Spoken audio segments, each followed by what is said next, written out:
이제 마음과 정성을 모두어서 하나님께 예배드리겠습니다.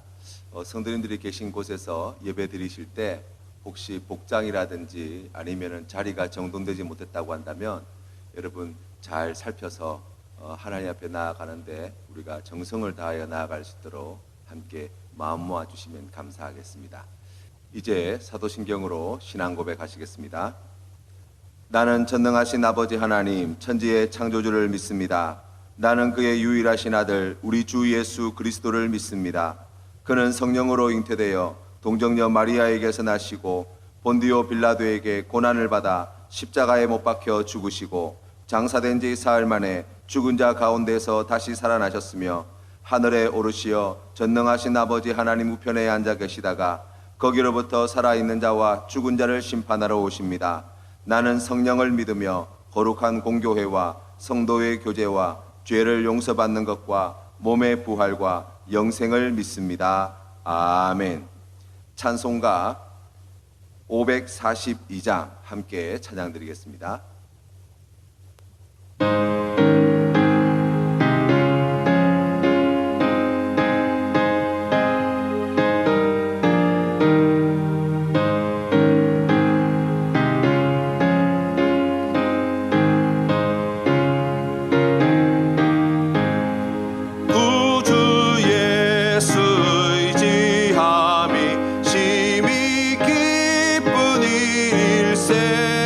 영생 허락받았으니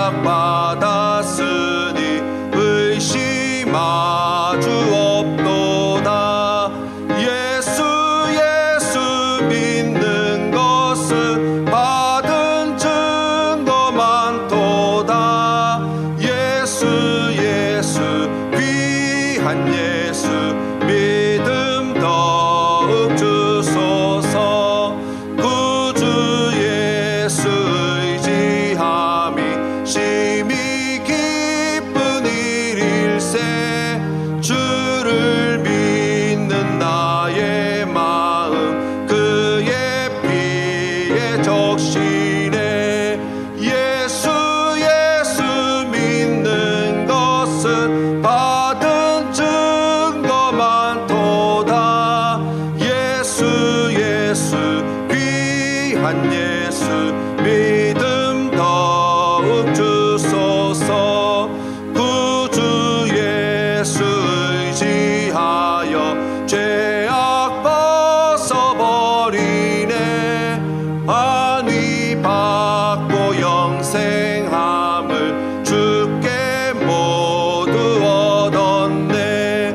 예수 믿는 것은 받은 증거 많도다. 예수 귀한 예수 믿음 더욱 주소서. 구주 예수 의지하여 구원함을 얻었네. 영원 무궁지라도록 주여 함께 하소서. 예수 믿는 것은 받은 증거 많도다. 예수 귀한 예수 믿음 더욱 주소서. 아멘.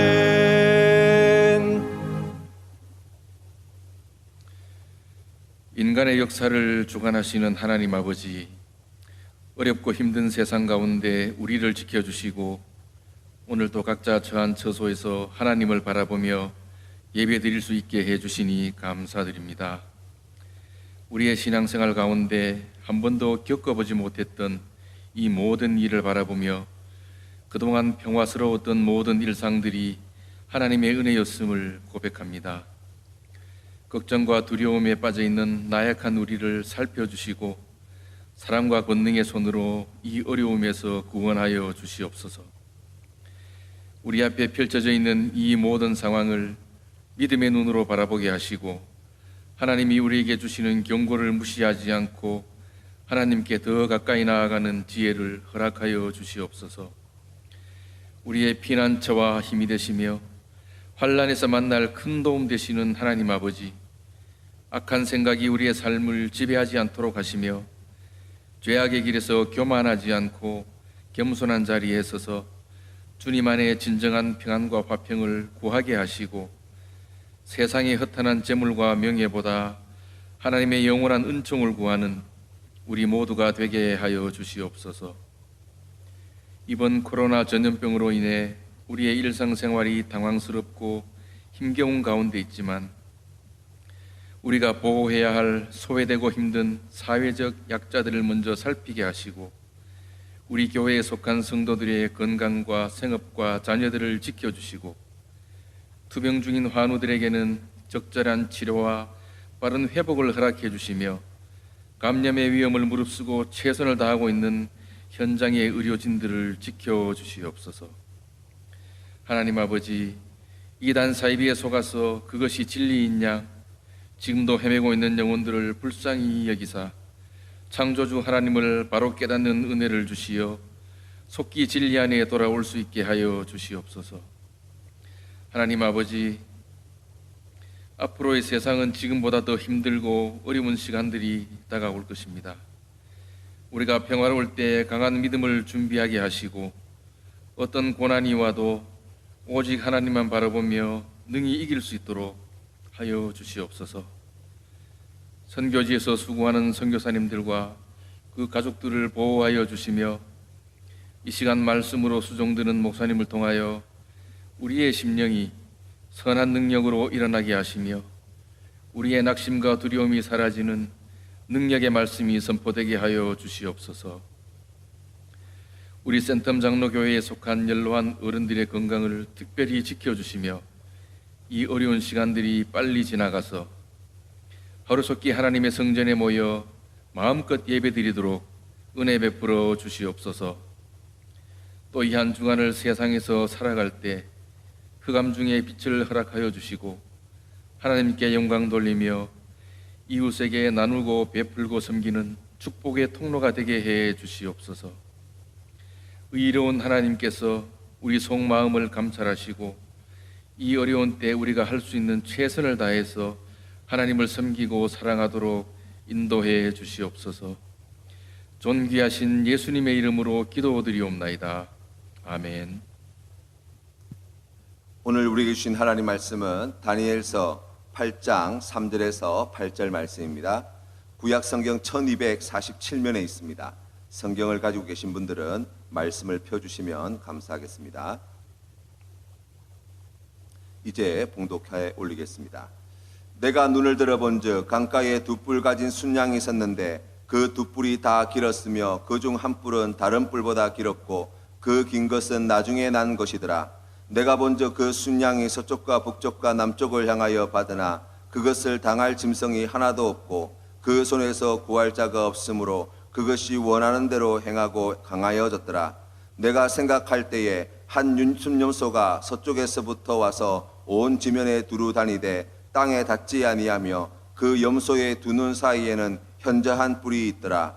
그것이 두 뿔 가진 순양 곧 내가 본 바 강가에 섰던 양에게로 나아가되 분노한 힘으로 그것에게로 달려가더니 내가 본즉 그것이 순양에게로 가까이 나아가서는 더욱 선내어 그 순양을 쳐서 그 두 뿔을 꺾으나 순양에게는 그것을 대적할 힘이 없으므로 그것이 순양을 땅에 엎드러뜨리고 짓밟았으나 순양을 그 손에서 벗어나게 할 자가 없었더라. 순념소가 스스로 심히 강대하여 가더니 강성할 때에 그 큰 뿔이 꺾이고 그 대신에 현저한 뿔 넷이 하늘 사방에 향하여 났더라.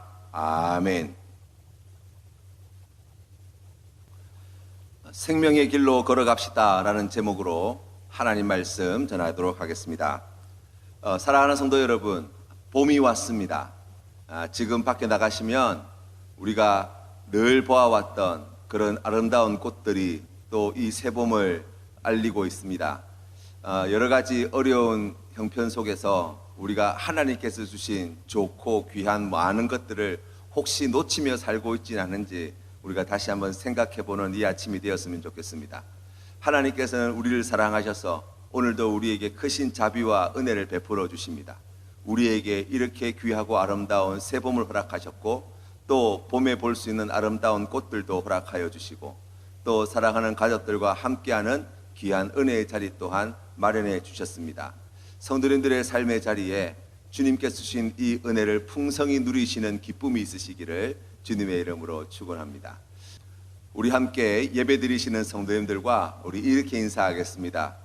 기도하는 성도 됩시다. 예, 우리 2020년 우리 새해 하나님께서 우리 교회에 주신 표가 기도하는 교회인데요. 성도님들 삶의 자리에 이럴 때일수록 더욱 기도에 힘쓰시고 하나님과 함께 하시는 은혜 누리시기를 주님의 이름으로 축원합니다. 우리가 오늘 살펴본 다니엘서 8장 말씀은 여러 다니엘이 본 꿈과 환상 그리고 그 계시의 말씀의 연장선상에서 볼 수 있습니다. 오늘 성경 말씀에 나와 있는 이 환상을 다니엘이 본 때가 오늘 1절 말씀에 보니까 벨사살 3년에 이렇게 소개하고 있습니다. 이 벨사살 왕 3년은 바벨론이 패망하기 직전의 시점이라고 이야기할 수 있어요. 바벨론은 역사들의 이야기를 들어보면 이 페르시아에게 패망하게 되어지는데 이 망하게 되어지는 과정이 매우 허무하게 나라를 빼앗기게 됩니다. 그때 당시에 바벨론 도성은 술과 잔치에 취해 있었고 페르시아 군대가 밀려 들어오는 것조차 모른 채 그렇게 술 취해 있다가 이 페르시아 군대가 느닷없이 밀어닥치게 되어서 거의 페르시아 군대 입장에서는 무혈입성하게 되어진, 그래서 바벨론을 정복하게 되어진 그러한 역사적 사실을 오늘날까지 전해주고 있습니다.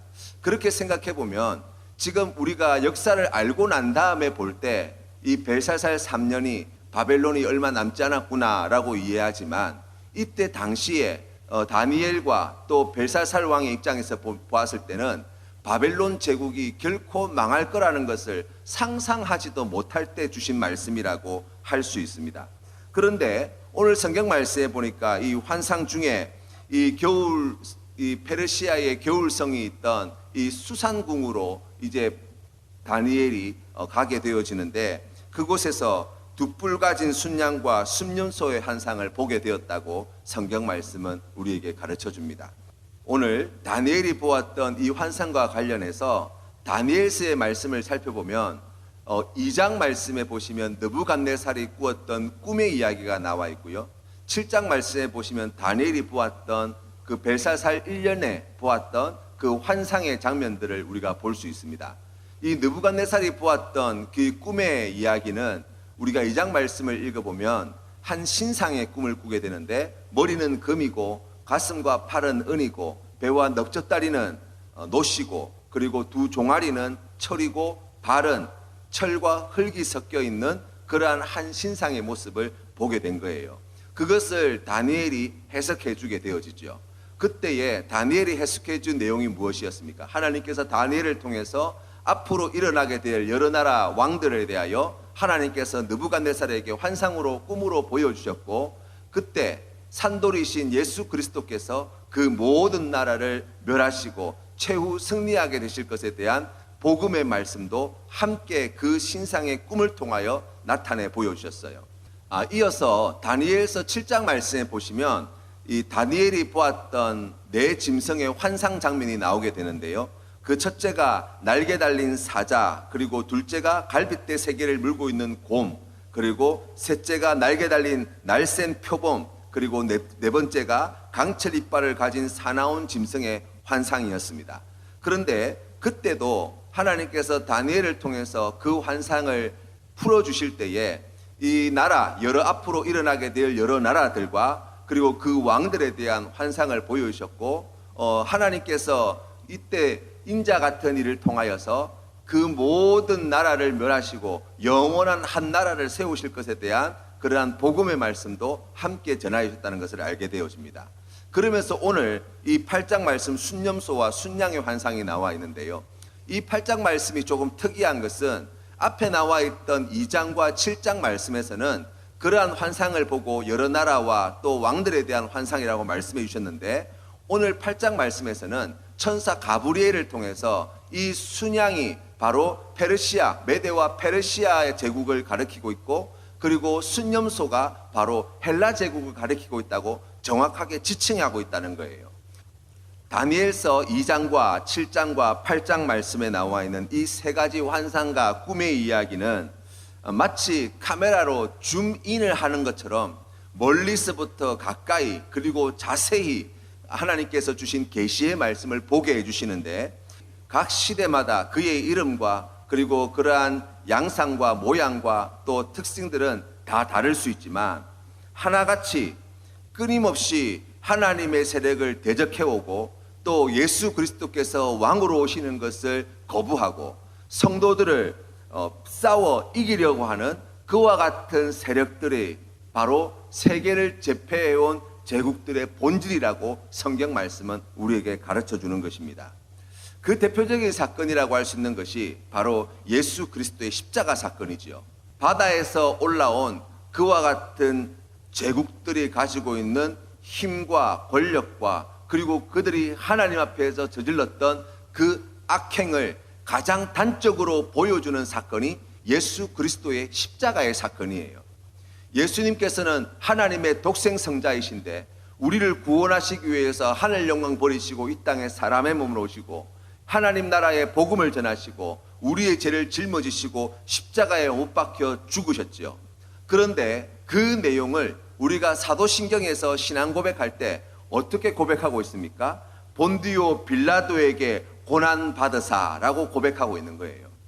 다시 말하면 그때 당시 세계를 제패하고 있던 로마 제국의 권력에 의해서 바로 예수 그리스도께서 죄 없으신 그분이 잡히시고 고난당하시고 십자가에 못 박혀 죽으셨다라는 것이 성경이 우리에게 말씀해 주는 바입니다. 구체적으로 오늘 우리가 말씀을 통해서 보게 되어지는 이 순양으로 상징되어지는 이 메데와 바사 제국, 그리고 순념소로 상징되어지는 헬라 제국의 특징들을 우리가 먼저 살펴볼 수 있는데요. 이 페르시아 제국과 헬라 제국이 가지고 있는 공통분모가 있어요. 그것이 무엇이냐면 오늘 말씀 4절 말씀에 보면 서쪽과 북쪽과 남쪽을 향하여 받으나 그것을 당할 짐승이 하나도 없고 그 손에서 구할 자가 없으므로 그것이 원하는 대로 행하고 강하여졌더라 라고 말씀하고 있고, 5절 말씀에는 보니까 온 지면에 두루 다니며 땅에 닿지 아니하며 그 염소와 두 눈 사이에서 현저한 뿔이 있더라 라고 설명을 해주고 있고, 6절 말씀에는 분노한 힘으로 그것에게로 달려가더니, 그리고 10절 말씀에는 하늘 군대에 미칠 만큼 커져서 그 군대와 별들 중에 몇을 땅에 떨어뜨리고 그것들을 짓밟았다 라고 설명을 하고 있어요. 이 헬라 제국과 페르시아 제국이 가지고 있는 공통점이 무엇입니까? 강력한 군사력을 가지고 있다는 거예요. 그래서 세계 곳곳을 다니면서 그 강력한 힘으로 닥치는 대로 빼앗고 죽이고 차지하였던 제국들이라고 말씀을 우리에게 가르쳐 줍니다. 우리가 오늘 읽은 본 말씀 뒤편에 25절 말씀에 보아도 이와 같은 내용들이 자세히 설명되어 있는데요. 또 평화로운 때에 많은 무리를 멸하며 또 스스로 서서 만왕의 왕을 대적할 것이나 라고 말씀하고 있어요. 바로 이 페르시아 제국과 헬라 제국이 가지고 있는 특징을 단적으로 보여준다고 이야기할 수 있습니다. 뿐만 아니라 바벨론 제국도 로마 제국도 이와 같은 특징들을 가지고 있는 나라들이었어요. 또 11절 말씀에 보시면 군대의 주제를 대적하며 그에게 매일 드리는 제사를 없애버렸고 그의 성소를 헐었으며 백성이 매일 드리는 제사가 넘김과 되었고 또 진리를 땅에 던지며 자의로 행하여 형통하였더라 라고 말씀하고 있거든요. 이것은 역사적으로 보면 이 헬라 제국의 나중에 네 나라로 분리되어지는데, 그때 당시에 셀류코스라고 하는 그 나라의 지배자였던 안티오쿠스 4세가 이 헬레니즘의 사상, 헬레니즘의 문화, 헬레니즘의 종교를 그때 당시에 이스라엘 지역, 그러니까 지금으로 이야기하면 이스라엘 지역에 살고 있던 이 유대인들에게 강요하는 사건이 나타나요. 그래서 그때 무엇을 이야기했냐면 헬라 종교의 제우스 신을 섬기도록 하나님께 제사 드리는 이 성전에다가 제우스 신상을 세우고 이스라엘 백성들이 하나님 앞에 제사를 드리지 못하도록 법률을 제정하고, 그리고 이스라엘 백성들이 부정한 짐승으로 여기는 돼지를 성소에서 이 제단에 바치는 그러한 엄청난 죄악을 범하게 되어진 거예요. 하나님을 두려워하지 않고 하나님을 대적하고 예수 그리스도가 왕되심을 거부하고 성도들과 싸워서 이기려고 하였던 권세라고 오늘 이 말씀은 우리에게 가르쳐주고 있는 것입니다. 이 헬라 제국과 페르시아 제국이 얼마나 교만하였던지 하나님을 대적하고 하나님의 백성과 교회를 엄청나게 박해하고, 그리고 중요한 것은 그럼에도 불구하고 형통하더라는 거예요.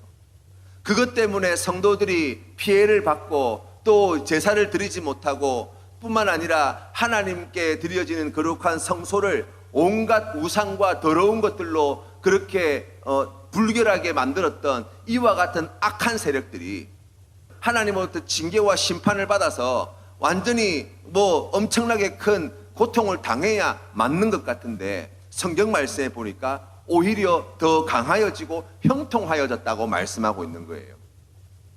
하나님 말씀대로 살지 못하고 정의와 공의를 버리고 불법을 행하는 자들이, 온갖 악을 행하며 하나님께서 미워하시는 그러한 죄를 서슴없이 저지르는 자들이 세상에서 승승장구하게 되어지는 것 말입니다. 하박국 선지자가 하나님 앞에 부르짖었던 것처럼, 아니 하나님이 살아계시다면 어떻게 저와 같은 악인들이 저렇게 오히려 더 잘 될 수 있습니까? 라고 하는 그러한 신앙의 큰 위기 말입니다. 마가복음 5장 말씀에 보시면 예수님께서 거라사인 지방에 가셔서 한 귀신 들린 자를 만나게 되어지는 장면이 나와 있습니다. 이 귀신 들렸다는 것은 귀신에 의해서 사로잡혔다 혹은 귀신의 지배를 받는다는 거예요. 이 거라사인의 이야기를 통해서 이 악한 영의 지배를 받는 사람의 특징들을 몇 가지 볼 수 있는데요. 그 첫 번째는 이들이 거하는 곳이 무덤가라는 거예요. 이 무덤이라고 하는 것은 어떤 곳입니까? 죽어서 갈 수 있는 곳이에요. 다시 말하면 죽음의 장소라고요. 그러니까 이 귀신이, 악한 영이 우리를 사로잡을 때에 우리를 어디로 인도한다고 이야기하고 있는 거예요? 바로 죽음이 있는 곳으로 인도한다는 거예요. 두 번째로 보게 되어지면 이 귀신의 지배를 받는 사람이 가지고 있는 특징을 볼 수 있는데, 초인적인 힘을 가지게 된다는 거예요. 성경 말씀에 보니까 이 사람들이 고랑과 쇠사슬로 묶어도 고랑을 깨어버리고 쇠사슬을 끊어버리고 아무도 그를 제어할 수 없었더라 라고 말씀하고 있어요. 실제로 귀신 들린 사람들이 얼마나 힘이 센지 모릅니다. 초인적인 힘과 능력이 생겨요. 어디서 그런 힘이 나오는지 모르겠어요. 세 번째로 보면 이 귀신이 가지고 있는 특징이 뭐냐면, 귀신의 지배를 받으면 밤낮 정신없이 소리 지르며 돌아다닌다고 나와 있어요. 뿐만 아니라 이 네 번째로 귀신의 지배를 받는 사람들의 특징은 자기의 몸을 해치는 자들입니다. 이 성경 말씀에 보면은 돌멩이로 자기 몸을 상하게 하였다라고 나와 있는데요. 이 자기 몸이 다치고 피가 나고 아프게 된 것도 알지 못한 채 자신의 몸을 스스로 해하는 그러한 행동들을 서슴없이 하는 것을 우리가 볼 수 있습니다. 그리고 이 귀신 들린 자의 특징 가운데 하나는 그 안에 들어가 있는 귀신의 숫자가 많다는 거예요. 그냥 한두 마리 정도로 이렇게 정리될 수 있는 문제가 아니라는 거예요. 인격의 전 영역을 다 지배하고 있다는 것을 이야기하는 것이죠. 또 여섯 번째로 이 귀신 들린 자의 특징은 수치심이 없어요. 옷을 벌거벗고 있었음에도 불구하고 그것을 부끄러워하지 못합니다. 예수님께서 귀신 들린 자에게서 귀신을 쫓아내시고 난 다음에 이 사람이 정신이 온전하여지자 그때 옷을 주워 입고 옷을 입고 그 자리에 가만히 머물러 있는 장면들을 우리가 마가복음 5장 말씀을 통해서 보게 되어집니다. 끝으로 이 귀신 들린 자의 특징이 무엇입니까? 예수님하고 관계 맺는 것을 극도로 싫어해요. 그래서 주님께서 오셨을 때에 먼저 알아보고 달려와서 그 발 앞에 엎드려서 뭐라고 이야기합니까? 예수여, 나와 무슨 상관이 있습니까? 라고 이야기하잖아요. 주님과 상관없다는 거예요. 상관이 있어서는 안 된다는 거예요. 왜 그렇습니까? 예수님이 계신 곳에 이 귀신은 함께 하지 못하기 때문이에요. 그것이 이 귀신에게는, 이 악한 영에게는 너무나 괴로운 일이 되기 때문이에요. 이 거라사인의 귀신 들린 자, 이 거라사인 지방에 있던 귀신 들린 자가 가지고 있는 특징이나 이 세속 권력 특징들이 거의 일치한다는 것을 알 수 있습니다. 313년에 콘스탄티누스 황제 때 로마 제국에서 기독교가 공인되어집니다. 밀라노 칙령에 의해서 말이죠. 그래서 누구든지 예수님을 믿을 수 있도록 그러한 자유를 주게 되어져요. 그리고 거기에서 좀 더 나아가서 기원 후 392년에 데오도시우스 황제 때는 기독교가 로마 제국의 국교가 되어집니다. 그래서 모든 로마 시민은, 로마 제국 안에 있는 모든 국민들은 다 기독교인이 되어져야 되는 거예요. 여러분, 세속 권력이 가지고 있는 본질이 무엇이라고요? 하나님을 대적하는 거예요. 그리스도의 왕되심을 부정하는 거예요. 성도들을 핍박하고 성도들과 싸워서 이기려고 하는 세력이에요. 이게 악한 영에서 나온 세속 권력이 가지고 있는 특징입니다. 로마 제국 시대에 이와 같이 기독교를 공인하고 기독교를 국교로 만들어버리는 일이 생겼습니다. 그런데 기독교가 로마 제국의 국교가 되어지고 난 다음에 교회는 타락하기 시작했어요. 하나님께서는 그러한 악한 시대 속에서도 하나님께서 계획하신 선하신 일들을 이루어 오셨으면 분명합니다. 그러나 박해가 사라지고 제국의 보호를 받고 제국에서 그러한 막대한 지원을 받게 되어지자 교회는 더 이상 교회가 아니게 되어졌다고 역사는 우리에게 가르쳐 줍니다. 여러분, 그래서 교회는 세속 권력의 보호 아래 있어서는 안 되는 거예요. 그래서 교회는 세속 권력을 의지해서는 안 됩니다. 세상 속에서 살아가는 그리스도인인 우리는 어떠해야 합니까? 우리의 신앙의 삶의 자리도 마찬가지예요.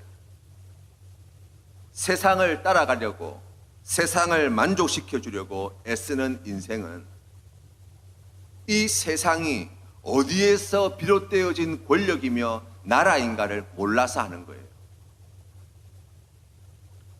예수 믿는 그리스도인은 어떤 자들입니까?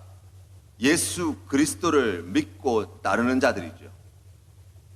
세상을 만족시켜 주기 위해서, 세상을 따르기 위해서 살아가는 인생이 아니라 바로 예수 그리스도를 본받아 예수 그리스도를 따르는 믿음을 지키는 자들이라고 성경 말씀은 우리에게 가르쳐 줍니다. 하나님께서 우리에게 주시는 나라는 세상의 나라가 아니에요. 모든 세상의 나라는 반드시 그 끝이 있습니다. 그러나 하나님의 나라는 영원하다고 말씀하고 있습니다. 내 주를 가까이 하게 함은 십자가 짐 같은 고생이나, 어떻게 보면 세상을 살아가는 그리스도인의 삶의 현실을 가장 적나라하게 보여주는 찬송이라고 저는 생각합니다. 내 일생 소원이 늘 찬송하면서 주께 더 나아가기 원합니다. 성도와 교회는 예수 그리스도께서 십자가에서 거두신 승리를 힘입어 하나님 나라의 기쁜 소식을 이 땅 가운데, 하나님께서 기뻐하시는 선하신 일을 이 땅 가운데 순종함으로 이루어 나가는 자들이라고 할 수 있습니다. 예수 그리스도께서는 반드시 이 악한 나라들을 멸하시고 하나님의 나라를 이 땅 가운데 가져오실 분이시기 때문입니다. 요한계시록 17장 14절 말씀에 그들이 어린 양과 더불어 싸우려니와 어린 양은 만주의 주시요 만왕의 왕이시므로 그들을 이기실 터이요 또 그와 함께 있는 자들 곧 부르심을 받고 택하심을 받은 진실한 자들도 이기리로다. 아멘. 어느 종교 집단에서는 이 이긴 자를 자기들이 믿는 교주라고 이야기를 합니다. 그러나 그렇지 않습니다. 오늘 계시록 17장 말씀에서 우리에게 들려주시는 하나님께 주시는 놀라운 은혜의 말씀은 바로 예수 그리스도께서 만왕의 왕이시며 예수 그리스도께서 이기는 자가 될 것이요, 예수 그리스도를 믿는 자, 예수 그리스도의 부르심을 받고 택하심을 받은 모든 그리스도인들이 바로 이긴 자가 된다고 성경 말씀은 우리에게 가르쳐 주는 것입니다. 요한복음 16장 33절 말씀에 우리 주님께서는 고난당하시기 전 제자들에게 마지막으로 이와 같은 당부의 말씀을 주셨습니다. 이것을 너희에게 이르는 것은 너희로 내 안에서 평안을 누리게 하려 함이라. 세상에서는 너희가 환난을 당하나 담대하라. 내가 세상을 이기었노라. 아멘. 두려움이 온 세계를 뒤덮고 세속의 권력이 예수 그리스도의 왕되심을 인정하지 않고 이 악한 세상은 끊임없이 성도들을 이기기 위하여 싸움을 걸어오고 그 가운데에 큰 고난과 시련 가운데 있는 성도들에게 담대하라고 말씀하십니다. 우리에게 평안하라고 말씀하십니다. 왜냐하면 우리 주님께서 세상을 이기셨기 때문입니다. 하나님께서 주시는 이 평안함이 성도님들의 마음 가운데, 가정에, 삶의 자리에 가득하시기를 주님의 이름으로 축원합니다. 함께 기도드리겠습니다. 살아계신 하나님 아버지, 세상의 권세를 이기시고 승리하신 예수 그리스도의 이름을 찬양합니다.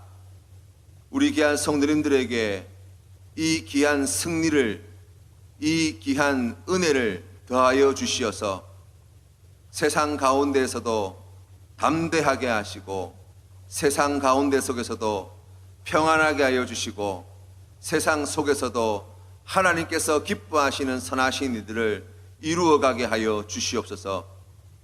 주님, 지금 온 세계가 코로나 바이러스 감염 확산으로 큰 공포와 두려움 가운데 많은 사람들이 고통과 희생을 당하며 지금 오늘날까지 오고 있습니다.